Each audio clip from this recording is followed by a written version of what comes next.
So this side's all buttoned up now? I gotta do a little bit of work underneath it. Okay.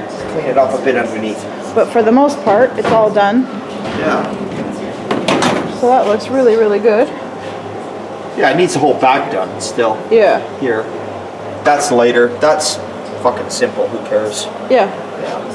But this looks all one piece. Yay! Yeah, door closes, lines up, everything's working. Push it closed.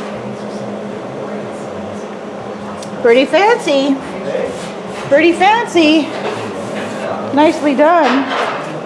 And now he's starting on this side.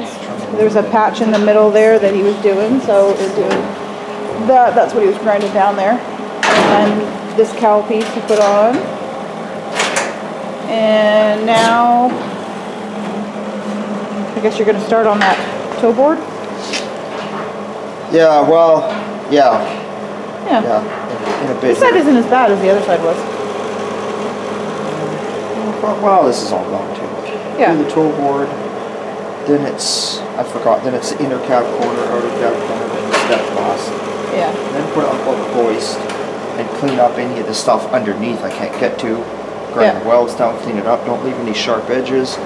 And then I'll attack the back piece here at the end. Yeah, that goes that's the least of my worries. But then basically he's got a solid truck in here. Yeah. Still may look like ass because of all that rust and stuff, but it's still a solid truck. Yeah, but it's not rusted all the way through or anything, except over here. Yeah, it needs a whole back. It needs a whole, this here's got to be changed out. Yeah. And you're just going to leave that for Sean? All this? Yeah. I'm going to get this to Bruce. Okay. Yeah. Yeah. All right. This will make Bruce happy because then he can tell us how he really feels. I can tell you how he feels. He's sick to death of trucks.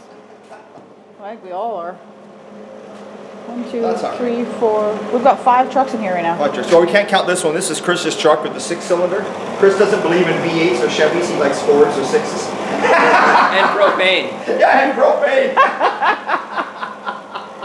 Oh, the customer Mike is going to watch this and be like, "You guys are fucking assholes." Yeah. Except we're not, because we tease him to his face, so it's not a surprise. His business is in Aldergrove and he lives in Vancouver, so I'm certain if he gets on the road by 5 a.m., he should arrive by 8, don't you think? I think so. Yeah, that's what happens when you're on propane with a 6. That's what you get, Mike. That's what you get. Hey, you gotta be different, right? Oh, yeah. Yeah, he's different, all right. Well, there's different, and then there's just wah, wah. Anyway, okay, so update on the 57. That's what's going on the 57. And I'll keep you posted on the rest of the progress. It's always a good time at Old Time. I guess especially when you're working on truck after truck after truck.